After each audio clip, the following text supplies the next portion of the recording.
কাঁচা আম দিয়ে সুন্দর একটা বরফি কেটে আজকে আপনাদেরকে দেখাবো। আর এই ইয়ামি আমি এই আচারের বরফিটা কিন্তু আপনারা অনেক দিন সংগ্রহ করে খেতে পারবেন।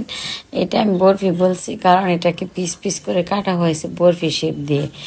তো আসসালামু আলাইকুম। তো আপনারা জানেন বাড়ি থেকে আমি অনেকগুলি আম পেড়ে আনছিলাম, আর এই আজকের আমগুলি দিয়ে কিন্তু আমি আচারটা বানাবো। আর এই আচারটা একটু অন্যরকম করে বানানোর চেষ্টা করব, যাতে মুখে দিলে একদম দানা দানা একটা ফিল হয়। তো আমি প্রথমে আমগুলিকে ধুয়ে নিয়েছি, এখন চামড়াগুলি খোসাগুলি ফেলে দিব ছিলে। আর যেহেতু ভিডিওটা অনেক বড় হয়ে যাবে, সেজন্য কিন্তু আমি আর চুলানোটা দেখাচ্ছি না। আর আমি অনেক ধরনের আচার দিতেছি, আপনারা কিন্তু দেখতেই পেতেছেন। তো আমগুলি আমি ছিলে নিয়েছি, নেওয়ার পর এখন এরকম একটা সালাদ কাটার দিয়ে আমি কেটে নিব। মোটা অংশটা দিয়ে আমি কাটবো। তো এটা কেটে তারপরও আবারও আপনাদের সাথে আসতেছি, আমি প্রসেসটা একটু দেখিয়ে দিচ্ছি। তো আমি এগুলি পোলে নিয়ে আসলাম। তো এইভাবে করে আমি সালাদ কাটাটা দিয়ে চিকন করে পোলে নিয়ে ভালোভাবে কষলিয়ে পানি দিয়ে ধুয়ে নিব। আর এই ধোয়ার জন্যই কিন্তু আচারের একটু টক ভাবটা কমে যাবে। তো আপনারা সেম প্রসেসে ধুয়ে নিতে পারেন। আর আমি পোলে নিয়ে যেভাবে আচারটা বানাইছি, একদম হালুয়া স্টাইলে আচারটা হয়েছে। খুবই আমি একটা আচার, আপনারা বাসায় ট্রাই করবেন, খেতে অনেক ভালো লাগে। তো আমি যেহেতু অনেকগুলি আম আনছি, তো আমি অনেকগুলি আমের আচারই আপনাদের সাথে শেয়ার করব। তো আমি একটা প্যান বসাই দিলাম আর দিয়ে দিলাম আমের সাথে কিন্তু আমি চিনিটা মিক্সড করে দিয়ে দিয়েছি। এখন ভালোভাবে আমি নেড়ে দিব। আর চিনি দিয়ে আমি প্রায় আধা ঘন্টার মতো রাখছি, তারপরে এরকম পানি উঠে গেছে। তো পলা আমগুলিতে আপনারা চিনি দিয়ে দিবেন, তাহলে এরকম পানি উঠবে। আর আমগুলি আমি ধোয়ার সময় একটু চিপে চিপে ধুয়েছি।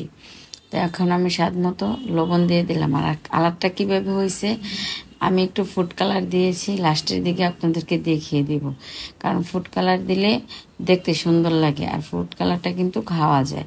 তো এখন আমি ফুড কালারটা কিভাবে দিয়েছি এটাও দেখাই দিচ্ছি। অল্প করে আমি কেকে যে কালারগুলি দিই খাবার, সেম ফুড কালারটাই আমি এখানে দিয়েছি। দিয়ে একটু নেড়ে চেড়ে দিলাম, দেখেন হালকা একটা কালার হয়ে গেছে। তো এই কালারটা রোদে দিলে না আরও সুন্দর কালার আসবে। তো আমি এটাকে অনেকক্ষণ নাড়াচাড়া করবো। আমি বেশি নাড়াচাড়া করব না, আমের যে একটা পলে নিছি এইটা যাতে থাকে, দানা দানা থাকবে, তাহলে খেতে ভাল লাগবে। আর আমার কণ্ঠটা অনেক দিন যাবতই নষ্ট হয়ে আছে, আপনারা বুঝতে পারতেছেন। তো যাই হোক, কোনো কিছু করার নাই। অনেকক্ষণ জাল দেওয়ার পর দেখেন এই অবস্থা হয়েছে। তো আমি এই অবস্থায় কিন্তু আমের এই জেলিটাকে আমি নামিয়ে নিব। আর এটা দেখতে অনেকটা সুন্দর হয়েছে, দানা দানা হয়েছে। এভাবে করে আমের বরফি দিলে আপনারা কিন্তু অনেক মজা করে খেতে পারবেন, অনেক ভাল লাগবে। তো আমি এখন একটা ডিশের মধ্যে ঢেলে নিলাম, একটু তেল মাখিয়ে নিয়ে চটকে দিলাম, মানে এটাকে ছড়িয়ে দিলাম। দিয়ে এখন রোদে 2-3 ঘন্টা রাখবো। আর এই 2-3 ঘন্টা পরে কিন্তু শুকিয়ে যাবে। এই তো দেখেন 2 ঘন্টা রাখার পর শুকিয়ে গেছে। আমি উল্টিয়ে আর একটা প্লেটে দিয়ে দিয়েছি। তারপর আমি কেটে নিব, নেওয়ার পর এরকম সুন্দর একটা বরফি হয়ে যাবে। এটা আপনারা বছর জুড়ে সংরক্ষণ করেও খেতে পারেন। তো আজকের এই ছোট্ট রেসিপিটা কেমন লাগছে অবশ্যই কিন্তু জানাবেন। আর আপনারা এটা কাঁচা আম দিয়ে বানিয়ে রাখতে পারেন।